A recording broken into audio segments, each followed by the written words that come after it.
எல்லாருமே என்ன எதிர்பார்க்கறாங்க இன்வெஸ்ட்மெண்ட்ல இருந்து? இன்வெஸ்ட் பண்ணுங்க, 10-15 வருஷம் விடுங்க, அது பெருசா கோடிகள் கொடுக்கும்னு சொல்றாங்கல்ல. இதை தாண்டி நம்ம பண்ண வேண்டிய முக்கியமான விஷயம், அது ஆட்டோமேட்டிக்கா நடந்துறாது.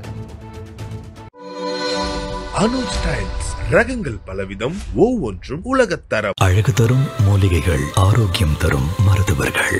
டாக்டர் ஸ்ரீவர்மாஸ். அதான் மிஸ்டர் கோல்டு. தரத்திலையும் அளவுலையும் நோ காம்ப்ரமைஸ். மிஸ்டர் கோல்ட் 100% கடல் எண்ணெய்.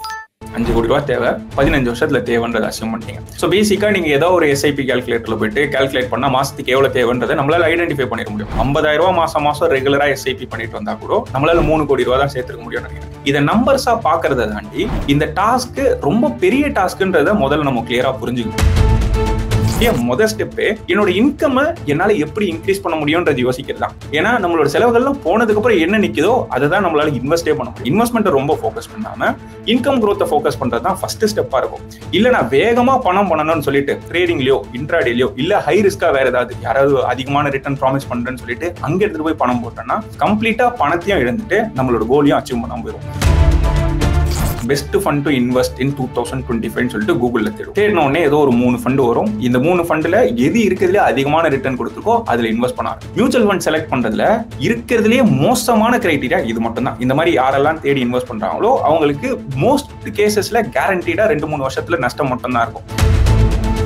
ஈக்விட்டி மார்க்கெட் ஓவராலாவே ஓவர் வேல்யூடா இருக்குன்னு தோணுச்சுன்னா ஈக்விட்டியில பண்ணக்கூடிய இன்வெஸ்ட்மெண்ட் ஸ்லைட்டா ஸ்லோ பண்ணிட்டு எக்ஸிட்லாம் பண்ண வேண்டாம். பிகாஸ் எக்ஸிட் பண்றது எல்லாராலையும் பண்ண முடியாது. ஸ்லோ பண்ணிட்டு டெட்ல அதிகமா கான்சென்ட்ரேட் பண்ணலாம். ஸோ இந்த மாதிரியான ஸ்ட்ராட்டஜிஸ் ஃபாலோ பண்ணோம்னா எக்ஸ்ட்ரா ரிட்டர்ன்ஸ், அதாவது எக்ஸ்ட்ரா ஆல்ஃபா நம்ம ஜென்ரேட் பண்ண முடியும். 1000 ரூபான்ற எஸ்ஐபி அமௌண்ட்ல இருந்து ஆரம்பிச்சிருக்காரு. நார்மலான ஃபேமிலின்னு சொல்லலாம், இல்ல புவர் ஃபேமிலினே சொல்லலாம். ஏதோ ஒரு கம்பெனிக்கு வேலைக்கு போயிருக்காரு. தொடர்ந்து ஒரு 18 வருஷம் இன்வெஸ்ட் பண்றாரு. இந்த 18 வருஷத்துல ஒரே ஒரு மாசம் கூட அவரோட எஸ்ஐபி அவர் நிறுத்தினது கிடையாது. ஒரு மாசம் கூட தொடர்ந்து நிறுத்தாம எஸ்ஐபி பண்ணதுனால அவரோட மொத்த கார்பஸ் 10 கோடியை தாண்டி 9.25 வருஷத்துல 1 கோடி ரூபாய் சேர்த்திருக்காரு. அடுத்து இருக்கக்கூடிய 9 வருஷத்துல மீதி இருக்க 9 கோடி ரூபாய் சேர்த்திருக்கு. இதுதான் காம்பவுண்டிங்கோட பியூட்டியை. நீங்க ஃபர்ஸ்ட் ஒரு லெவலை ரீச் பண்றதுக்கு டைம் எடுக்கும். அதுக்கப்புறம் அந்த பணமே உங்களுக்கு உழைச்சு மறுபடியும் அதை வளர்த்து கொடுக்கும். மியூச்சுவல் ஃபண்ட்ஸ் ரிலேட்டடாக நிறைய கொஸ்டின்ஸ் என்னோட சைட்லேருந்து இருக்குது சார். நான் ரீசெண்டாக ஒரு வீடியோ உங்களோடது பார்த்துருந்தேன். ஃப்ரம் 0 to 5 crores அப்படிங்கிறது இப்போ நான் ஸ்டார்ட் பண்ணால் எப்படி ஸ்டார்ட் பண்ணுவேன், நான் என்னென்ன மிஸ்டேக்ஸ்லாம் அவாய்ட் பண்ணுவேன் அப்படிங்கிற விஷயங்கள் நீங்கள் சொல்லியிருந்தீங்க. ஸோ இப்போ அந்த சைடில் நீங்கள் ஒரு எக்ஸ்பீரியன்ஸ்டு பர்சனாக இருக்கீங்க. இப்போ என்ன மாதிரி இப்போ நாங்கள் பிகினராக இருக்கோம். ஃப்ரம் நாங்கள் 0லேருந்து ஸ்டார்ட் பண்ணணும், 5 crores அப்படிங்கிறத 15 இயர்ஸில் நாங்கள் ரீச் பண்ணணும் அப்படின்னா முதல்ல நாங்கள் என்னென்னலாம் பண்ணணும். ஸோ ஃபஸ்ட் அதில் மிஸ்டேக்ஸ் அப்படிங்கிறதுலேருந்து போயிடலாம். ஏன்னா அந்த மிஸ்டேக்ஸ் அவாய்ட் பண்ணிட்டா நம்ம அடுத்து என்ன பண்ணணும் அப்படிங்கிறது நமக்கு தெரியும் இல்லையா. ஒரு பிகினர் சைடில் இருக்கிறவங்க என்னென்ன தவறுகள் செய்கிறதுக்கான வாய்ப்புகள் இருக்குது? ஓகே, இது ரொம்ப நல்ல கேள்வினே சொல்லுவாங்க. இதுக்கு ஒரு கிளியரான கோல் இருக்கு. நம்ம என்ன பண்ண போறோம், என்ன அச்சீவ் பண்ணணும்ன்றதை டிஃபைன் பண்ணிட்டீங்க. 5 கோடி ரூபாய் தேவை, 15 வருஷத்துல தேவைன்றதை அச்சீவ் பண்ணிட்டீங்க. ஸோ பேசிக்கா நீங்க ஏதோ ஒரு எஸ்ஐபி கால்குலேட்டர்ல போயிட்டு கால்குலேட் பண்ணா மாசத்துக்கு எவ்வளவு தேவைன்றதை நம்மளால ஐடென்டிஃபை பண்ணிட முடியும். சும்மா ரஃபா ஒரு கால்குலேஷன் ஏதாவது போட்டு பாத்தீங்கன்னா 50,000 ரூபாய் மாசம் ரெகுலரா எஸ்ஐபி பண்ணிட்டு வந்தா கூட நம்மளால 3 கோடி ரூபாய் தான் சேர்த்துக்க முடியும்னு நினைக்கிறேன். எக்ஸாக்டா சொல்றேன்னு தெரியல. ப்ராபப்ளி நீங்க எந்த கால்குலேட்டர் வேணாலும் செக் பண்ணிக்கலாம். இதை நம்பர்ஸா பாக்குறத தாண்டி இந்த டாஸ்க் ரொம்ப பெரிய டாஸ்க்ன்றத முதல்ல நம்ம கிளியரா புரிஞ்சுக்கணும். 5 கோடி ரூபாய் வேணும்னா அதுக்கு நம்ம எக்ஸ்ட்ராவா எஃபர்ட் போடணும்ன்றது முதல்ல நம்ம மைண்டுக்குள்ள வரணும். எடுத்த உடனே ஏதோ ஒண்ணு போட்டா இங்க வந்துரும்னு சொல்றாங்க, யாரோ ஸ்டோரி சொல்றாங்க, இந்த கால்குலேஷன்ல இப்படி வருதுன்றதை தாண்டி எல்லாருமே என்ன எதிர்பார்க்கறாங்க இன்வெஸ்ட்மெண்ட்ல இருந்து? இன்வெஸ்ட் பண்ணுங்க, 10-15 வருஷம் விடுங்க, அது பெருசா கோடிகள் கொடுக்கும்னு சொல்றாங்கல்ல. அதெல்லாம் தாண்டி நம்ம எவ்வளவு இன்வெஸ்ட் பண்றோன்றத பொறுத்து தான் அது கோடிகள் கொடுக்குமா இல்லன்றதே டிசைட் ஆகுது. இப்போ எல்லாரும் ரொம்ப பேசிக்கா சொல்ற ரூல் என்ன, நீங்க 15 வருஷம் சொன்னீங்கன்றதுனால சொல்றேன்.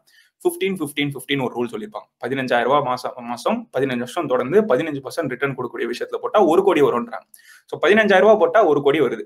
அப்ப இதை வச்சு நீங்க ஸ்கேல் பண்ணிக்கோங்களேன். இந்த 15,000 ரூபாய் 5 மடங்கா இன்வெஸ்ட் பண்ணா மட்டும்தான் 5 கோடி ரூபாய் வரும். இவ்வளவுதான் லாஜிக், ரைட்டா? அப்போ 15,000 ரூபாய் 5 மடங்குன்னு யோசிச்சீங்கன்னா கிட்டத்தட்ட 75,000 ரூபாய் நினைக்கிறேன், ரைட்? ஸோ 75,000 ரூபாய் மாசம் நான் இன்வெஸ்ட் பண்ணணுன்றதான் சேலஞ்சு. அப்ப நான் 75,000 ரூபாய் இன்வெஸ்ட் பண்ணணும்னா என் வருமானம் அதிகரிக்கணும். ஸோ நம்ம எடுக்க வேண்டிய முதல் ஸ்டெப் என்னோட இன்கம் என்னால எப்படி இன்க்ரீஸ் பண்ண முடியும்ன்றது யோசிக்கிறது தான். ஏன்னா நம்மளோட செலவுகள்லாம் போனதுக்கு அப்புறம் என்ன நிக்குதோ அதை தான் நம்மளால இன்வெஸ்டே பண்ண முடியும். அப்போ அதிகமா சம்பாதிச்சா என் செலவுகள் போனதுக்கு அப்புறம் என்கிட்ட 75,000 ரூபாய் இருக்க மாதிரி ஒரு ஸ்டேட்டுக்கு நான் வரணும். அதுக்கு நான் என்ன பண்ணணும்ன்றதை யோசிக்கணும். அதுக்கு நம்ம என்ன பண்ணணும், பேசிக்கா நம்மளோட ஸ்கில் செட்டை அதிகரிச்சுட்டே வரணும். அதாவது நான் ஒரு இடத்துல வேலை செய்யறேன், ஏதோ ஒரு தொழில் பண்ணிட்டு இருக்கேன்னா அதுல என்னால இன்னும் எக்ஸ்ட்ரா இன்கம் பண்ணணும்னா நான் என்னெல்லாம் கத்துக்கணும், என்ன எக்ஸ்ட்ரா எஃபர்ட் பண்ணணும்ன்றதை நம்ம கான்சென்ட்ரேட் பண்ணோம்னா மீதி இருக்க இன்வெஸ்ட்மெண்ட் நம்ம பண்ணிட்டு வந்தோம்னா அது பாட்டு வளர்ந்துடும். இன்வெஸ்ட்மெண்ட் ரொம்ப ஃபோக்கஸ் பண்ணாம இன்கம் growth ஃபோக்கஸ் பண்றது தான் ஃபர்ஸ்ட் ஸ்டெப்பா இருக்கும். இதை தாண்டி நம்ம பண்ண வேண்டிய முக்கியமான விஷயம், அது ஆட்டோமேட்டிக்கலா நடந்துறாது. இப்ப 75,000 மாசம் மாசம் போடணும்னு சொல்லியிருக்கேன் இல்லையா, இதை தொடர்ந்து கன்சிஸ்டன்டா ஒவ்வொரு மாசமும் 15 வருஷத்துக்கு பண்ணா மட்டும்தான் அந்த டார்கெட் அச்சீவ் பண்ணிருக்க முடியும். பண்ணிட்டு இருந்தாலும் நம்மளால ரிசல்ட் பார்க்க முடியாது. இதுல ஒரே ஒரு பெரிய பிரச்சனை என்னன்னா, நம்ம இன்வெஸ்ட் பண்ண ஆரம்பிச்சு 3-4 வருஷத்துக்கு நம்மளுக்கு எதுவுமே வந்திருக்கு, லிட்டரலா எந்த ரிட்டர்ன்ஸுமே வந்த மாதிரி இருக்கு. என்னடா இது, நான் பாட்டுக்கு போட்டுட்டு இருக்கேன், பெருசா எந்த ரிட்டர்ன்ஸுமே இல்ல, இவங்க இப்படிலாம் கதை சொன்னாங்களே எதுவுமே நடக்கலன்னு யோசிச்சா இதுதான் பேசிக்கா காம்பவுண்டிங். காம்பவுண்டிங்ன்றது என்ன, ஸ்டார்டிங்ல ஒண்ணுமே இல்லாத மாதிரி இருக்கும், அடுத்த வருஷங்கள் போக போக போக போக அதோட எஃபர்ட் ரொம்ப பெருசாயிடும். அதாவது இந்த 15,000 எக்ஸாம்பிள் எடுத்துக்கோங்களேன். 10 வருஷத்துக்கு தொடர்ந்து நீங்க 15,000 எஸ்ஐபி பண்ணாலும் உங்களால ஒரு 30-40 லட்ச ரூபா மட்டும் தான் சேர்ந்திருக்கும். ரைட், 10 வருஷமா கஷ்டப்பட்டு என்னடா இது 40 லட்ச ரூபா தான் சேர்ந்திருக்குன்னு நம்மளுக்கு தோணும். ஆனா அடுத்து வெறும் 5 வருஷம் விட்டீங்கன்னா அடுத்த 60 லட்ச ரூபாய் ஈஸியா சேர்ந்திருக்கும். சோ ஆரம்ப கட்டத்துல growth குறைவா தான் இருக்கும், போக போக அதோட எஃபெக்ட் அதிகமாயிட்டே வரும். அதனால நம்ம ரொம்ப பொறுமையா இருக்கணும்ன்றது ரொம்ப ரொம்ப இம்பார்ட்டன்ட். இல்ல நான் வேகமா பணம் பண்ணணும்னு சொல்லிட்டு ட்ரேடிங்லயோ இன்ட்ராடேலயோ இல்ல ஹை ரிஸ்கா வேற யாராவது அதிகமான ரிட்டர்ன் ப்ராமிஸ் பண்றேன்னு சொல்லிட்டு அங்க எடுத்துட்டு போய் பணம் போட்டோம்னா கம்ப்ளீட்டா பணத்தையும் இழந்துட்டு நம்மளோட கோலையும் அச்சீவ் பண்ணாம போயிடும். சோ நம்ம அவாய்ட் பண்ண வேண்டிய ரொம்ப முக்கியமான மிஸ்டேக் இந்த ட்ரேடிங்கோ இல்ல இன்ட்ராடேவோ இந்த பக்கம்லாம் ஆரம்பத்துல போகாம சாலிடான பேஸை பில்ட் பண்ணிட்டு ரொம்ப நாள் தொடர்ந்து இன்வெஸ்ட் பண்ணிட்டு கன்சிஸ்டன்டா இருந்தா போதும், நம்மளால அதை பில்ட் பண்ண முடியும். ஸோ நீங்கள் சொல்லியிருந்தீங்க இது வந்து ஒரு ரைட்டான கோலாக இருக்குது அப்படின்னு சொல்லி. ஸோ என்னோட கோல் அப்படிங்கிறது பார்த்தீங்கன்னா 5 கோடி ரூபாய் 15 வருஷத்தில், அண்ட் டிசைட் பண்ணிட்டேன் மியூச்சுவல் ஃபண்ட்ஸில் தான் இதை வந்து பண்ண போகிறேன் அப்படின்னு சொல்லி. ஸோ ஸ்டாக் மார்க்கெட்டில் எனக்கு இன்னும் கொஞ்சம் எக்ஸ்பீரியன்ஸ் தேவை. ஸோ நான் அந்த பக்கம் போக போகிறதில்ல. இப்போது நான் இதை மியூச்சுவல் ஃபண்ட்ஸில் மட்டும்தான் பண்ண போகிறேன் அப்படின்னா என்னுடைய செக்லிஸ்ட் அப்படிங்கிறது அந்த ஃபண்ட்ஸை நோக்கி என்னென்னலாம் இருக்கணும், என்னென்னலாம் இருந்தால் நான் பண்ணணும். ஃபர்ஸ்ட் ரொம்ப பேசிக்கான விஷயம், ஒரு ஃபண்டை சூஸ் பண்ணும்போது நம்ம எல்லாரும் என்ன பண்ணுவோம், best fund to invest in 2025 சொல்லிட்டு கூகுள்ல தேடின உடனே ஏதோ ஒரு 3 ஃபண்ட் வரும். இந்த 3 ஃபண்ட்ல எது இருக்கிறதுல அதிகமான ரிட்டர்ன் கொடுத்துருக்கோ அதுல இன்வெஸ்ட் பண்ண ஆரம்பிக்கும். மியூச்சுவல் ஃபண்ட் செலக்ட் பண்றதுல இருக்கிறதுலயே மோசமான கிரைட்டீரியா இது மட்டும் தான். இந்த மாதிரி யாரெல்லாம் தேடி இன்வெஸ்ட் பண்றாங்களோ அவங்களுக்கு மோஸ்ட் கேசஸ்ல கேரண்டீடா 2-3 வருஷத்துல நஷ்டம் மட்டும் தான் இருக்கும். ஏன்னா ரொம்ப சிம்பிளான லாஜிக். இப்போ பெஸ்ட் ஃபண்ட் இல்ல பெஸ்ட் பெர்ஃபார்மிங் ஃபண்ட்னு தேடுறீங்கன்னா கடந்த 6 மாசத்துலயோ இல்ல கடந்த 1 வருஷத்துலயோ கடந்த 2 வருஷத்துலயோ எந்த ஃபண்ட் அதிகமான ரிட்டர்ன் கொடுத்ததோ அதை எடுத்துட்டு வந்து நம்மளுக்கு காட்டுவோம். நம்ம என்ன நினைப்போம், இந்த ஃபண்ட் 30% கொடுத்திருக்கு, 40% கொடுத்திருக்கு, இதுல நம்ம இன்வெஸ்ட் பண்ணுவோம்னு சொல்லிட்டு அது பீக்ல இருக்கும் போது நம்மள எடுத்து போய் பணத்தை போட்டுருப்போம். ஒரு விஷயம் ரொம்ப ஏறி மேல போயிருச்சுன்னா ஆப்வியஸா அது கீழே வரணும்ன்றதுதான் லா ஆஃப் நேச்சர் சொல்றது. ரைட்டா, அது தப்பான ரீசன்ஸ்னால ரொம்ப ஏறி மேல போயிருச்சு இல்ல கரெக்டான ரீசன்லயே மேல போயிருச்சுன்னு வச்சுக்கோங்களேன், அந்த மாதிரியான ஃபண்ட்ஸ்னால ரொம்ப நாளைக்கு அதே ரிட்டர்ன்ஸை சஸ்டெயின் பண்ண முடியாது. சோ இந்த மாதிரி பீக்ல இன்வெஸ்ட் பண்ணும்போது ஒரு 3-4 வருஷத்துக்கு அது ரொம்ப அண்டர் பெர்ஃபார்ம் பண்ண ஆரம்பிக்கும். அதுக்கப்புறம் மியூச்சுவல் ஃபண்ட் மேல இருக்க நம்பிக்கையே நம்மளுக்கு போயிடும். அதனால இப்போ ரீசெண்டா எது பெஸ்ட் பெர்ஃபார்மிங்கா இருக்குன்றத பாக்குறத விட்டுட்டு கன்சிஸ்டன்டா எந்த ஃபண்ட் நல்ல ரிட்டர்ன் கொடுத்துருக்கு, கன்சிஸ்டன்ஸ்னு சொல்லும் போது 5 வருஷமா 10 வருஷமா 20 வருஷமா இல்ல 15 வருஷமா தொடர்ந்து நல்ல ரிட்டர்ன்ஸை கொடுத்துக்கிட்டே இருக்கக்கூடிய ஃபண்டா சூஸ் பண்றது ரொம்ப ரொம்ப முக்கியமான பாயிண்ட். இதுக்கு நம்ம என்ன பண்ணலாம், ஒரு ரோலிங் ரிட்டர்ன்ஸ் சொல்லிட்டு ஒரு கான்செப்ட் இருக்கு. ரோலிங் ரிட்டர்ன்ஸ்னா என்னன்னா, அந்த ஃபண்ட் இருக்க மொத்த காலத்துல ஏதோ ஒரு 5 வருஷ பீரியட் எடுத்துக்கோங்க. அதாவது 2003 இருந்து இருக்குன்னு வச்சுக்கோங்களேன். 2003 ஜனவரியில இருந்து 2008 ஜனவரி வரைக்கும் ஒரு விண்டோ, 2003 பிப்ரவரியில இருந்து இந்த பிப்ரவரி வரைக்கும் ஒரு விண்டோ, இந்த மாதிரி எல்லா பீரியடும் எடுத்தீங்கன்னா நிறைய டேட்டா நம்மளுக்கு கிடைச்சிடும். எந்த பாயிண்ட்ல ஒருத்தர் இன்வெஸ்ட் பண்ணியிருந்தாலும் அவருக்கு என்ன ரிட்டர்ன்ஸ் வரும்னு சொல்லக்கூடிய மெட்ரிக் தான் இந்த ரோலிங் ரிட்டர்ன்ஸ். ஒரு ஃபண்ட் அனலைஸ் பண்ண போறீங்கன்னா அதை தாண்டி அந்த ஃபண்டோட ரோலிங் ரிட்டர்ன்ஸ் என்னன்றதை போய் தேடி பார்க்கணும். அது கன்சிஸ்டன்டா நல்ல ரிட்டர்ன் கொடுத்துருக்கான்றதை செக் பண்ணணும். அதே மாதிரி அந்த ஃபண்ட் மேனேஜர் நம்பகத்தனமான ஆளான்றதை பார்க்கணும். இதை தாண்டி அந்த ஃபண்டுக்குள்ள என்னென்ன விஷயங்கள் இருக்குன்னு பார்க்கணும். ஒரு மியூச்சுவல் ஃபண்ட்னா பேசிக்கா என்ன, அதுக்குள்ள ஸ்டாக்ஸ், பாண்ட்ஸ் இதெல்லாம் மிக்ஸ் ஆகி தான் இருக்க போகுது. அதுக்குள்ள இருக்க ஸ்டாக்ஸ் எல்லாம் நம்மளோட இன்வெஸ்ட்மெண்ட் ஸ்டைலுக்கு ஏத்ததா இருக்கான்னு பார்க்கணும். ரொம்ப ஹை ரிஸ்கான ஸ்டாக்ஸ் இருக்கா இல்ல நம்பகத்தனமான ஸ்டாக்ஸ் இருக்கா, அடுத்து இதுக்கு growth இருக்கக்கூடிய மாதிரியான விஷயத்துல தான் இன்வெஸ்ட் பண்றாங்களான்றத ஒரு அட்லீஸ்ட் ஒரு ஓவர் வியூவாவது பார்க்கணும். அதை பார்த்துட்டு இப்போ இந்த ஃபண்ட் எனக்கு சரியானதுதான் சொல்லிட்டு சூஸ் பண்ணி இன்வெஸ்ட் பண்றது ரொம்ப ஃபர்ஸ்ட் பேசிக்கான ஸ்டெப்னு வச்சுக்கோங்க. இதை தாண்டி நிறைய பேர் பண்ணக்கூடிய விஷயம் என்னன்னா, ரேண்டமா யூடியூப்லயோ இல்ல யாரோ ரெக்கமெண்ட் பண்ணாங்கன்னு சொல்லிட்டு ஏதோ ஒரு மியூச்சுவல் ஃபண்ட் வாங்க போவாங்க. அந்த மியூச்சுவல் ஃபண்ட் வாங்க போகும்போது அதுல அதே மியூச்சுவல் ஃபண்ட் பேர்ல, அதாவது லிட்டரலா அதே பேர் தான் இருக்கும். ஒன்னு டைரக்ட் ஃபண்ட்னு சொல்லுவாங்க, இன்னொன்னு ரெகுலர் ஃபண்ட்னு சொல்லுவாங்க. சோ பேசிக்கா இது ரெண்டுத்துக்கும் என்ன வித்தியாசம்னா, ரெகுலர் ஃபண்ட்ல கமிஷன் எக்ஸ்ட்ராவா இருக்கும். அதாவது நம்மளுக்கு வரக்கூடிய ரிட்டர்ன்ல இருந்து ஒரு போர்ஷனை அவங்க கமிஷன் எக்ஸ்ட்ராவா எடுத்துட்டு அதுக்கப்புறமா நம்மளுக்கு ரிட்டர்ன்ஸ் கொடுப்பாங்க. இதே டைரக்ட் ஃபண்ட்ஸ்னு சொல்லும்போது அதோட கமிஷன் குறைவா இருக்கும். இப்ப நீங்களா இன்வெஸ்ட் பண்றீங்க, அதாவது you are doing it yourself, DIY இன்வெஸ்டர்னு சொல்லுவாங்க. அப்படி இருக்கும்போது நீங்க எப்பவுமே டைரக்ட் ஃபண்ட் தான் சூஸ் பண்ணணும். இல்ல ஒரு ஏஜென்ட்டோ இல்ல டிஸ்ட்ரிபியூட்டரோ யாரோ உங்களுக்கு ஹெல்ப் பண்ணி இன்வெஸ்ட் பண்றீங்கன்னா அவங்க எப்பவுமே ரெகுலர் ஃபண்ட் தான் ரெக்கமெண்ட் பண்ணுவாங்க. ஏன்னா அந்த கமிஷன் அவங்களுக்கு போயிடும். அவங்களோட அசிஸ்டன்ஸ் இருக்குன்னா நீங்க ரெகுலர் ஃபண்ட் சூஸ் பண்ணலாம், இல்ல டைரக்ட் ஃபண்ட் சூஸ் பண்ணணும். இப்படி நீங்க மாத்தி சூஸ் பண்ணிட்டீங்கன்னா, நீங்களா பண்ணி நீங்க டைரக்ட் ஃபண்டை சூஸ் பண்ணாம ரெகுலர் ஃபண்ட் சூஸ் பண்ணீங்கன்னா ரொம்ப லாங் டர்ம்ல பார்க்கும்போது பல லட்சங்கள் நீங்க நஷ்டப்படுற மாதிரி ஆயிடும். ஏன்னா எக்ஸ்ட்ரா கமிஷன் தேவையில்லாம கட்டிட்டு வரீங்க, உங்களுக்கு எந்த அசிஸ்டன்ஸும் கிடைக்கல. இந்த மிஸ்டேக் நிறைய பேர் காமன் ஆகும். இதுக்கடுத்து மக்கள் பண்ணக்கூடிய இன்னொரு காமன் மிஸ்டேக் என்னன்னா, ஸ்மால் கேப் ஃபண்ட்ல போட்டா மட்டும்தான் அதிகமான ரிட்டர்ன் வரும்னு நினைச்சு அவங்க ஆரம்பிக்கும் போதே ஸ்மால் கேப்ல இருந்து ஆரம்பிப்பாங்க. ஏன்னா ஜென்ரலாவே ஸ்மால் கேப்லாம் ஓப்பன் பண்ணி பார்த்தா 20%, 25% ரிட்டர்ன் இருக்கும். இது நம்மளுக்கு எப்பவுமே வந்துரும்ன்ற எதிர்பார்ப்புல போவாங்க. ஆனால் தப்பான டைமிங்ல ஸ்மால் கேப்குள்ள மாட்டினீங்கன்னா ஒரு 2-3 வருஷத்துக்கு -20%, -30% சொல்லிட்டு ஒரு பெரிய டிரா டவுன், அதாவது ஒரு பெரிய வீழ்ச்சியை உங்களோட போர்ட்ஃபோலியோல பாக்குறதுக்கு நீங்க ரெடியா இருக்கணும்ன்றத மறந்துடக்கூடாது. ஆனா அதுல என்ன நிறைய பேருக்கு நடக்கூடிய விஷயமா இருக்குன்னா, அவங்க எதிர்பார்ப்புகளை அது மீட் பண்ணலன்றதுனால 2-3 வருஷம் கழிச்சு அதுல நஷ்டத்துல இருந்து அவங்க வெளியேற மாதிரி ஒரு 1 லட்ச ரூபா 2 லட்ச ரூபா இன்வெஸ்ட் பண்ணி அதுல ஒரு 30,000 40,000 நஷ்டமானதுக்கு அப்புறம் வெளியில வந்துட்டு இந்த மியூச்சுவல் ஃபண்டே வேஸ்ட் பான்ட்டு ஒரு மென்டாலிட்டி அவங்களுக்கு உருவாக ஆரம்பிச்சிடும். இதுல நான் போட்டேன், நான் பார்க்கும்போது எல்லா நம்பர்ஸும் நல்லா தான் இருந்தது, நான் இன்வெஸ்ட் பண்ணா எனக்கு பணம் வரலன்ற ஒரு கம்ப்ளைண்ட் கொடுத்துட்டு அதுக்கப்புறம் இந்த பக்கமே வர மாட்டாங்க. ஸோ ஆரம்பிக்கும் போது ரொம்ப சேஃபா ஸ்டேபிளா இருக்கக்கூடிய மியூச்சுவல் ஃபண்ட்ஸ்ல இருந்து ஆரம்பிக்கலாம். இதுக்கு நான் எப்பவுமே என்ன சொல்லுவேன்னா, எதுவுமே தெரியலன்னா Nifty 50 இண்டெக்ஸ் ஃபண்டுன்னு ஒன்று இருக்கு இல்லையா, அதுல இருந்து ஆரம்பிச்சுக்கலாம். அதுல இருந்து ஆரம்பிச்சு ஒரு 3-4 வருஷம் அதை தொடர்ந்து பண்ணிட்டு ஒரு ஸ்டேபிளான ஒரு போர்ட்ஃபோலியோ உருவாக்கிட்டு அதுக்கப்புறமா மற்ற ஃபண்ட்ஸ் ஆரம்பிக்கலாம். அப்படி இல்லை எனக்கு எதுவுமே தெரியாது ஆனா எனக்கு டைவர்சிபிகேஷனும் வேணும்னு யோசிக்கிறவங்க ஒரு மல்டி அசெட் கேட்டகரி ஃபண்ட்ல இருந்து ஆரம்பிச்சிடலாம். மல்டி அசெட்னு சொல்லும் போது அவங்களே எல்லாத்தையும் மிக்ஸ் பண்ணி வச்சிருவாங்க, கோல்டு, பாண்ட்ஸ், ஸ்டாக்ஸ் சொல்லிட்டு எல்லாமே மிக்ஸ் ஆயிருக்கும்.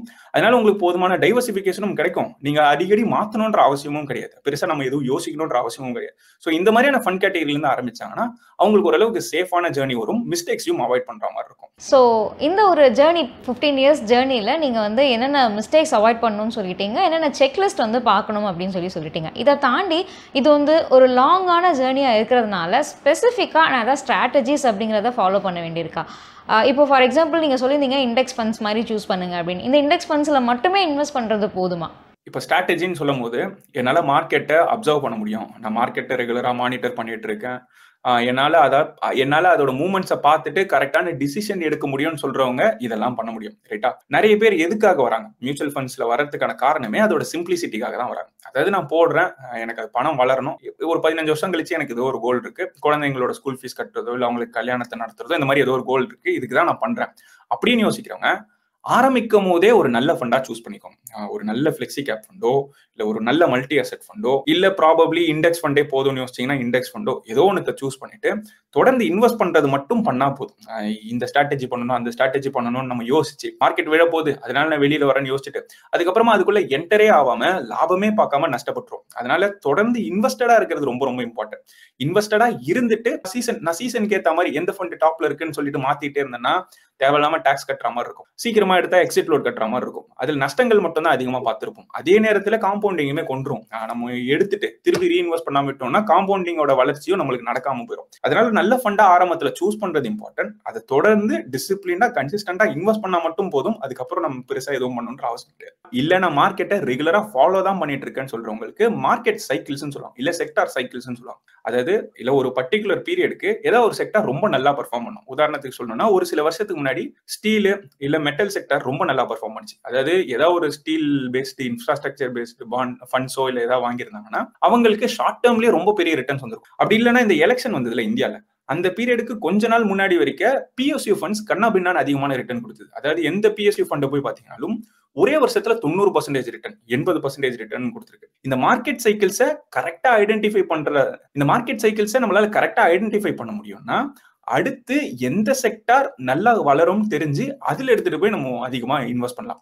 ஆனால் இந்த செக்டாரல் ஃபண்ட்ஸும் திமேட்டிக் ஃபண்ட்ஸும் ரொம்ப ரொம்ப ரிஸ்கி. ஏன்னா அதுல எப்போ உள்ள போனோம் எப்போ வெளில வரணும்னு தெரியலன்னா நம்மளால பல வருஷத்துக்கு ரிட்டர்ன் எடுக்காம மாட்டிக்கிற மாதிரி ஆயிடும். உதாரணத்துக்கு ஆட்டோமொபைல் செக்டார் எடுத்தீங்கன்னா 2015-16 தெரியல, அங்க இருந்து ஒரு 3-4 வருஷத்துக்கு நெகட்டிவ் ரிட்டர்ன்ஸ் மட்டும் தான் கொடுத்தது. அதாவது லிட்டரலா ஒரு 3-4 வருஷத்துக்கு உங்களுக்கு ரிட்டர்னே வந்திருக்கு, வெறும் நெகட்டிவ் போர்ட்ஃபோலியோ மட்டும் தான் இருந்திருக்கும். ஆனால் அதோட பாட்டம்ல கரெக்டா இன்வெஸ்ட் பண்ணிருந்தோம்னா 1-2 வருஷத்துல 100% ரிட்டர்ன் கூட நம்மளால எடுத்துக்க முடியும். அதனால மார்க்கெட்டை அனலைஸ் பண்றவங்க இந்த மாதிரியான செக்டாரல் ரொட்டேஷன்ஸோ இல்ல மார்க்கெட் வேல்யூவேஷனை பொறுத்து, உதாரணத்துக்கு ஈக்விட்டி மார்க்கெட் ஓவராலாவே ஓவர் வேல்யூடா இருக்குன்னு தோணுச்சுன்னா ஈக்விட்டியில பண்ணக்கூடிய இன்வெஸ்ட்மெண்ட் ஸ்லைட்டா ஸ்லோ பண்ணிட்டு எக்ஸிட்லாம் பண்ண வேண்டாம், பிகாஸ் எக்ஸிட் பண்றது எல்லாராலையும் பண்ண முடியாது. ஸ்லோ பண்ணிட்டு டெட்ல அதிகமா கான்சென்ட்ரேட் பண்ணலாம். அதே மாதிரி ஈக்விட்டி அண்டர் வேல்யூடா மாறுதுன்னு தெரியும் போது டெட்ல இருந்து நம்மளோட இன்வெஸ்ட்மெண்ட்ஸை இதுக்கு மூவ் பண்ணிக்கலாம். ஸோ இந்த மாதிரியான ஸ்ட்ராட்டஜிஸ் ஃபாலோ பண்ணோம்னா எக்ஸ்ட்ரா ரிட்டர்ன்ஸ், அதாவது எக்ஸ்ட்ரா ஆல்ஃபா நம்ம ஜென்ரேட் பண்ண முடியும். ஸோ இங்கே வந்து நிறைய ஆப்ஷன்ஸ் இருக்கு இல்லையா? இப்போ நான் இண்டெக்ஸ் ஃபண்ட்ஸ் அப்படின்னு எடுத்துக்கிட்டாலும் இல்லை பெஸ்ட் பெர்ஃபார்மிங் ஃபண்ட்ஸ் நீங்கள் சொன்ன மாதிரி நான் ஒரு பர்டிகுலர் பீரியட் வச்சு அப்படின்னு எடுத்துக்கிட்டாலும் எனக்கு இங்கே வந்து ஆப்ஷன்ஸ் அப்படிங்கிறது நிறைய இருக்குது. அந்த இடத்துல ஒரு சின்ன ஒரு கன்ஃபியூஷன் வருது, நான் கரெக்டாக தான் செலக்ட் பண்ணுறேனா அப்படின்னு சொல்லி. ஸோ ஒரு சில மெட்ரிக்ஸ் உங்களால் சொல்ல முடியும், இப்போ இதெல்லாம் இருந்தால் இதெல்லாம் நான் வந்து இன்வெஸ்ட் பண்ணுவேன் அப்படின்னு நீங்கள் ஏதாவது மெட்ரிக்ஸ் வச்சிருக்கீங்களா டு செலக்ட் ஒரு நல்ல ஃபண்டை சூஸ் பண்ண? பேசிக்காக இப்போ நம்ம இண்டெக்ஸ் ஃபண்டுன்னு சொல்லும் போது பெருசாக எதுவும் பார்க்கணுன்ற அவசியம் கிடையாது. இப்போ நிஃப்டி 50 எடுத்தீங்கன்னா எல்லா நிஃப்டி 50 ஃபண்ட்ஸும் ஒரே ரிட்டர்ன்ஸ் தான் கொடுக்கும், அதில் எந்த மாற்று கருத்தும் கிடையாது. மேபி ஸ்லைட்டா ரிட்டர்ன்ஸ் மாறுபடும். என்னென்ன காரணங்கள்னால? ஒன்னு எக்ஸ்பென்ஸ் ரேஷியோனால ரிட்டர்ன் மாறப்படும். எக்ஸ்பென்ஸ் ரேஷியோன்னு சொல்லும் போது அந்த ஃபண்ட் ஹவுஸ் நம்மளோட மியூச்சுவல் ஃபண்ட்ஸை மேனேஜ் பண்றதுக்காக நம்ம கிட்ட வாங்கக்கூடிய கமிஷன் தான் இந்த எக்ஸ்பென்ஸ் ரேஷியோ. இந்த எக்ஸ்பென்ஸ் ரேஷியோ யூஸ்வலா இண்டெக்ஸ் ஃபண்ட்ஸ்ல குறைவா தான் இருக்கும், 0.1%, 0.2% தான் இருக்கும். இதனால நம்மளுக்கு பெரிய பாதிப்பு இல்லை. ரெண்டாவது ட்ராக்கிங் எரர்னு சொல்லுவாங்க. இண்டெக்ஸ் ஃபண்ட் எடுத்தீங்கன்னா ட்ராக்கிங் எரர்னு சொல்லுவாங்க. அதாவது நிஃப்டி எப்படி மூவ் ஆகுதோ அதே மாதிரி மூவ் ஆகணும்ன்றதான் இந்த மியூச்சுவல் ஃபண்டோட எதிர்பார்ப்பு. ஆனால் சில நேரங்கள்ல ட்ராக்கிங் கரெக்டா பண்ணாததுனால ஒரு 0.5%, 0.2% இந்த எரரும் இருக்கிறதுக்கு வாய்ப்பு இருக்கு. இதனால சில ஃபண்ட்ஸ் கொஞ்சம் குறைவான ரிட்டர்ன் கொடுக்கும். எப்பவுமே ஃபண்ட் சூஸ் பண்றோம்னா எக்ஸ்பென்ஸ் ரேஷியோ குறைவா இருக்கிறதும் ட்ராக்கிங் எரர் குறைவா இருக்கிறதும் ரொம்ப ரொம்ப இம்பார்ட்டன்ட். இப்போ இண்டெக்ஸ் ஃபண்டை தாண்டி ஜென்ரலா ஒரு மியூச்சுவல் ஃபண்ட் சூஸ் பண்ண போறீங்கன்னா முதல்ல நம்ம பார்க்க வேண்டியது அந்த ஃபண்டு எப்போ எஸ்டாப்ளிஷ் பண்ணப்பட்டது. ஒரு சில வருஷத்துக்கு முன்னாடி எஸ்டாப்ளிஷ் பண்ணப்பட்டிருக்கா, இப்போ ரீசெண்டா தான் பண்ணிருக்காங்களான்றதை பார்க்கணும். ஏன்னா இதை வச்சுதான் நம்மளுக்கு டேட்டா எவ்வளவு இருக்குன்னு தெரியும். இப்போ உதாரணத்துக்கு ஒரு ஃபண்ட் 10-15 வருஷமா இருக்குன்னா அந்த 10-15 வருஷமா அது கன்சிஸ்டன்டா ரிட்டர்ன் கொடுத்திருக்கான்னு பார்க்கணும். கன்சிஸ்டன்ட் ரிட்டர்ன் சொல்லும் போது அதோட கேட்டகரி ஆவரேஜ், அதாவது நீங்க லார்ஜ் கேப் ஃபண்ட் எடுக்கிறீங்கன்னா அந்த லார்ஜ் கேப்ல இருக்க எல்லா ஃபண்ட்ஸை விட ரெகுலரா எப்பவுமே அதிகமான ரிட்டர்ன் கொடுத்திருக்கான்னு பார்க்கணும். இப்போ கடந்த ஒரு வருஷமோ கடந்த 2 வருஷத்தை பத்தியோ பேசல, அது ஆரம்பிச்ச காலத்துல இருந்து தொடர்ந்து நல்ல ரிட்டர்ன்ஸ் கொடுக்குதான்னு பார்க்கணும். இதுக்கு நம்ம என்ன பண்ணுவோம், ரோலிங் ரிட்டர்ன்ஸ் ஒரு பேஜ் இருக்கும், அதுக்கு போவோம். அங்க போனோம்னா நம்மளுக்கு அதோட டீடைல்ஸ் கிடைக்கும். அந்த சார்ட்டை பார்த்தாலே தெரியும் ரெகுலரா கரெக்டா கொடுக்குதான்ட்டு. அதோட பெஞ்ச் மார்க்கை கரெக்டா பீட் பண்ணிட்டே வருதான்னு பார்ப்போம். இப்போ இன்னொரு எக்ஸாம்பிளுக்கு மிட் கேப் ஃபண்ட் எடுக்கிறீங்கன்னு வச்சுக்கோங்க. மிட் கேப்புக்குன்னு சொல்லிட்டு மிட் கேப் 150 சொல்லிட்டு ஒரு பெஞ்ச் மார்க் இருக்கும். அதை விட எப்பவுமே கன்சிஸ்டன்டா பெட்டர் ரிட்டர்ன்ஸ் கொடுக்குதான்றதையும் பார்த்துருக்கணும். ரிட்டர்ன்ஸை மட்டுமே நம்ம பார்க்க கூடாது, அதுக்குள்ள அந்த ஃபண்ட் மேனேஜர் என்னென்ன ஸ்டாக்ஸ் ஹோல்ட் பண்றாரு, ப்ராப்பரான டைவர்சிபிகேஷன் இருக்கா. இப்போ ஏதோ ஒரு மிட் கேப் ஃபண்ட் எடுக்கிறேன், அந்த மிட் கேப் ஃபண்ட்ல மோஸ்டா எல்லாமே ஒரே செக்டார்ல இருக்குன்னு வச்சுக்கலாம். ஒரு ரிஸ்கியான செக்டார் ஏதோ ஒரு செக்டார் எடுத்து அந்த செக்டார்லயே எல்லா ஸ்டாக்ஸும் இருந்ததுன்னா அவர் ஹையஸ்ட் ரிஸ்க் எடுக்கிறாருன்னு அர்த்தம். இந்த ரிஸ்க் நம்மளுக்கு தேவையா, இது நம்ம தொடரணுமான்ற கேள்வி நம்ம கேட்கற மாதிரி இருக்கும். ஓவராலா உள்ள செக்டார் லெவல்லயே ப்ராப்பர் டிஸ்ட்ரிபியூஷன் இருக்கான்னு பார்க்கணும். அதாவது பேங்க்ஸ் நிறைய இருக்கா, ஐடில இருக்க கம்பெனிகளும் இருக்கா, இண்டஸ்ட்ரியல் கம்பெனிஸ் இருக்கா, எஃப்எம்சிஜி இருக்கா, எல்லா செக்டாரும் ஓரளவுக்கு ஈக்குவலா டிஸ்ட்ரிபியூட்டடா இருக்கா, இல்ல ஓரளவுக்கு ஈவனா டிஸ்ட்ரிபியூட்டடா இருக்கான்றதை பார்த்துட்டு செக்டாரல் டிஸ்ட்ரிபியூஷன், ஸ்டாக் டிஸ்ட்ரிபியூஷனை பார்த்துட்டு நம்ம டிசிஷன் எடுக்கலாம். இதுக்கடுத்து நம்ம பார்க்க வேண்டியது இந்த ஃபண்டு மார்க்கெட் கீழே விழும்போது, அதாவது டிரா டவுன் டேட்டான்னு சொல்லுவாங்க. டிரா டவுன்னா ஸ்டாக் மார்க்கெட்டே கீழே விழும்போது இந்த ஃபண்டு எந்த அளவுக்கு கீழே விழுது, மார்க்கெட் விழுறதை விட மோசமா கீழே விழுதா, ஓரளவுக்கு ரிலேபிளா மார்க்கெட்டை விட நல்ல பர்ஃபார்மன்ஸ் கொடுத்துருக்கா இந்த டவுன் டர்ன்லயோன்றதை பார்த்துட்டு அதுக்கப்புறமா நம்ம வாங்கணுமா வேணான்ற டிசிஷன் எடுத்துக்கலாம். ஸோ இப்போ வந்து நம்ம செக்லிஸ்ட் பார்த்துட்டோம், என்னென்ன மாதிரியான விஷயங்கள்லாம் பார்க்கணும், ஸ்ட்ராட்டஜிஸ், மிஸ்டேக்ஸ் அதெல்லாம் பார்த்துட்டோம். நம்ம பேசின டார்கெட் அப்படிங்கிறது வந்து 5 crores 15 years அப்படிங்கிறதுனால ஸோ இதில் நான் கரெக்டாக தான் பண்ணிட்டு இருக்கேனா, நான் எங்கேயாவது தவறுகள் பண்ணிட்டு இருக்கேனா, இல்லை என்னோட ஜேர்னி ரைட்டாக போயிட்டு இருக்கா அப்படிங்கிறத நான் எப்படி எவால்வேட் பண்ணிக்கிறது? பேசிக்கா நல்ல ஃபண்டை சூஸ் பண்ணிட்டு தொடர்ந்து இன்வெஸ்ட் பண்ணிட்டு வந்தீங்கன்னா மோஸ்ட் கேசஸ்ல மிஸ்டேக்ஸ் எதுவும் பெருசா இருக்காது. அப்படியே நம்ம மிஸ்டேக்ஸ் ஐடென்டிஃபை பண்ணணும்னாலும் ஏதோ ஒரு ஃபண்டை வாங்கிட்டீங்க, அந்த ஃபண்டு கரெக்டான ஃபண்டா இல்ல தப்பான ஃபண்டான்ற டிசிஷன் எடுக்கணும்னா குறைஞ்சது 1 இல்ல 2 வருஷமாவது விட்டாதான் நமக்கு தெரியும். அதாவது ஒரு ஃபண்டை வாங்கிட்டு ஒரு 6 மாசத்துல அது ரிட்டர்ன் கொடுக்கலன்னு சொல்லிட்டு அதை எக்ஸிட் பண்றேன்னு முடிவு எடுக்கிறது ஒரு பெரிய நல்ல புத்திசாலித்தனமான டிசிஷன் கிடையாது. ஏன்னா 6 மாசத்துல என்ன நடக்கும், எந்த டிசிஷனுமே எந்த மூவ்மெண்ட்டுமே நம்மளுக்கு நடந்திருக்கு. அட்லீஸ்ட் ஒரு 2-3 வருஷமாவது வெயிட் பண்ணுங்க. குறைஞ்சது 3 வருஷம் தான் நான் எப்பவுமே சொல்லுவேன். At least before you evaluate a fund, at least wait for 3 years. 3 வருஷம் நீங்க வெயிட் பண்ணிட்டீங்க. 3 வருஷம் வெயிட் பண்ணதுக்கு அப்புறமும் அந்த ஃபண்டு அதோட பெஞ்ச் மார்க்கை பீட் பண்ணல, அதோட இருக்க கேட்டகரி ஆவரேஜை பீட் பண்ணல, தொடர்ந்து அண்டர் பெர்ஃபார்ம் பண்ணிட்டு இருக்குன்னா அந்த ஃபண்ட் நம்ம போர்ட்ஃபோலியோல இருக்கிறதுல பாயிண்டே கிடையாது. ஏன் அந்த மாதிரி அண்டர் பெர்ஃபார்ம் பண்ணுன்றத ஒரு வாட்டி வேணா அண்டர்ஸ்டாண்ட் பண்ண ட்ரை பண்ணுங்க. ஜென்ரலா தேடி பார்த்தாலே தெரியும் ஏன் இந்த ஃபண்ட் மோசமா பண்ணிட்டு இருக்கு அப்படின்றத. நம்ம கூகுள்ல தேடினாலே நம்மளுக்கு ஓரளவுக்கு இன்ஃபர்மேஷன் தெரிஞ்சிடும். அது ரீசனபிளான ஒரு இன்ஃபர்மேஷனா இருக்கு. அது இன்னும் சில நாட்கள்லயோ இல்ல சில மாசங்கள்லயோ சரியாயிரும்னு தோணுச்சுன்னா அந்த ஃபண்டை கண்டினியூ பண்ணலாம். இல்ல ஒரு கிளாரிட்டியே கிடைக்கல, தொடர்ந்து ஒரு 3-4 வருஷமா அண்டர் பெர்ஃபார்ம் மட்டும் தான் பண்ணிட்டு இருக்கு, இதுக்கு பதிலா நான் வேற எங்கேயாவது போட்டிருந்தாலே என்னால பணம் பார்த்துருக்க முடியும்னு தெரிஞ்சதுன்னா அந்த ஃபண்ட்ல இருந்து எக்ஸிட் பண்ணிடலாம். அதே மாதிரி அப்பப்போ ரியாலிட்டி செக் பண்ணிக்கிறது நல்லது. அதாவது ஒரு பர்டிகுலர் கோலை நோக்கி நீங்க போயிட்டே இருக்கீங்க, 5 கோடி ரூபாய் 15 வருஷம் யோசிச்சிட்டீங்க. அதை பேசிக்கா இந்த மாதிரி ஃப்ளோல பண்ணா 5 வருஷத்துல நான் இங்க இருப்பேன், 10 வருஷத்துல நான் இங்க இருப்பேன், 12 வருஷத்துல இங்க இருப்பேன்னு சொல்லிட்டு ஏதோ ஒரு செக் பாயிண்ட் இருக்கும், ரைட்டா? அதையுமே அந்த கோல் கூடயே டிஃபைன் பண்ணிட்டு அந்த செக் பாயிண்ட் கிட்ட இருக்குன்னா அதுல இருந்து ரொம்ப தூரமா இருக்குன்னா இன்னும் வேகமா போகணுமான்றதை ஐடென்டிஃபை பண்ணணும். அப்பதான் நம்ம அதிகமா இன்வெஸ்ட் பண்ணணுமா இல்ல கம்மியா இன்வெஸ்ட் பண்ணணுமான்றதை டிசைட் பண்ண முடியும். அதனால அட்லீஸ்ட் ஒரு வருஷத்துக்கு ஒரு வாட்டி நம்மளோட போர்ட்ஃபோலியோ எடுத்து ரிவ்யூ பண்ணிக்கலாம். கரெக்டா தான் போயிட்டு இருக்கா, எனக்கு ரிட்டர்ன்ஸ் கரெக்டா தான் வந்துட்டு இருக்கா, நான் கரெக்டான இன்ஃப்ளோ பண்ணிட்டு இருக்கேன். முக்கியமான கேள்வி இதுதான். ரிட்டர்ன்ஸ் வருதுன்றதை தாண்டி நான் ஆக்சுவலா எவ்வளவு இன்வெஸ்ட் பண்ணணுமோ அந்த அமௌண்ட் இன்வெஸ்ட் பண்றேன்னா இல்ல அதை விட குறைவா இன்வெஸ்ட் பண்றேன்னு சொல்லிட்டு செல்ஃபா நம்மளே இன்ட்ராஸ்பெக்ட் பண்ணிக்கிறதும் ரொம்ப இம்பார்ட்டன்ட். ஸோ ஒரு ரோட் மேப் எங்களுக்காக நீங்கள் வந்து கொடுத்துருக்கீங்க 5 crores அப்படிங்கிற ஒரு டார்கெட்டுக்கு. ஸோ எங்கள் சைட்லேருந்து இருக்க கொஸ்டின் அப்படின்னு பார்த்தா எஸ்ஐபி பொறுத்த வரைக்கும் உங்களுக்கு தெரிஞ்ச ஒரு சக்ஸஸ் ஸ்டோரி அப்படிங்கிறத ஷேர் பண்ண முடியுமா? பேசிக்கா என்னோட வீடியோஸ் ஒன்னுலயே நான் சொல்லியிருப்பேன். ஹவு டு ஸ்டார்ட் எஸ்ஐபின்னு ஒரு வீடியோ இருக்கும். அதுல ஆக்சுவலா ஒரு நபர் அவரோட லைஃப் எக்ஸ்பீரியன்ஸை ஷேர் பண்ணியிருந்தாரு. என்னன்னா அவர் ஆரம்பிக்கும் போது 1000 ரூபான்ற எஸ்ஐபி அமௌண்ட்ல இருந்து ஆரம்பிச்சிருக்காரு. ரொம்ப பெரிய பேக்ரவுண்ட்லாம் கிடையாது, ஒரு ரொம்ப நார்மலான ஃபேமிலின்னு சொல்லலாம், இல்ல புவர் ஃபேமிலினே சொல்லலாம். கஷ்டப்பட்டு படிச்சிருக்காரு, ஏதோ ஒரு கம்பெனிக்கு வேலைக்கு போயிருக்காரு. அதுவும் பெரிய கம்பெனிலாம் கிடையாது. வேலைக்கு போய் ஒரு 5 வருஷத்துக்கு எஸ்ஐபி பத்தி எதுவுமே தெரியாது. 5வது வருஷம் இந்த எஸ்ஐபின்றது முதல்ல எங்கேயோ கேள்விப்படுறாரு. 1000 ரூபாயில இருந்து இன்வெஸ்ட் பண்ணுவோம்னு ஆரம்பிச்சிருக்காரு. 1000 ரூபாய் இன்வெஸ்ட் பண்றாரு. தொடர்ந்து ஒரு 18 வருஷம் இன்வெஸ்ட் பண்றாரு. தொடர்ந்து 18 வருஷம் சொல்லும் போது அந்த 18 வருஷத்துல ஒரே ஒரு மாசம் கூட அவருடைய எஸ்ஐபி அவர் நிறுத்தினது கிடையாது. இதான் இங்க ரொம்ப இம்பார்ட்டன்டான விஷயம். 18 வருஷத்துல ஒரு மாசம் கூட தொடர்ந்து நிறுத்தாம எஸ்ஐபி பண்ணதுனால அவரோட மொத்த கார்பஸ் 10 கோடியை தாண்டி இருக்கு. லிட்டரலா 10 கோடியை தாண்டி இருக்கு. இதுல ரொம்ப பியூட்டிஃபுல்லான ஒரு விஷயம் என்னன்னா, 1 கோடியை அவர் அச்சீவ் பண்றதுக்கு 9 வருஷமோ இல்ல 9.25 வருஷமோ ஆச்சு. என்னால கரெக்டா ஞாபகம் இல்ல, அந்த ஆர்டிகல் படிச்சு ரொம்ப நாள் ஆகுது. 9.25 வருஷத்துல 1 கோடி ரூபாய் சேர்த்திருக்காரு. அடுத்து இருக்கக்கூடிய 9 வருஷத்துல மீதி இருக்க 9 கோடி ரூபாய் சேர்ந்திருக்கு. இதுதான் காம்பவுண்டிங்கோட பியூட்டியே. அதாவது நீங்க ஃபர்ஸ்ட் ஒரு லெவல ரீச் பண்றதுக்கு டைம் எடுக்கும். அதுக்கப்புறம் அந்த பணமே உங்களுக்கு உழைச்சி மறுபடியும் அதை வளர்த்து கொடுக்கும். அதுக்கப்புறம் இன்னும் கொஞ்சம் கேபிட்டல் சேர்ந்திருக்கும், அது வளர்ந்து இன்னும் வேகமா வளரும்.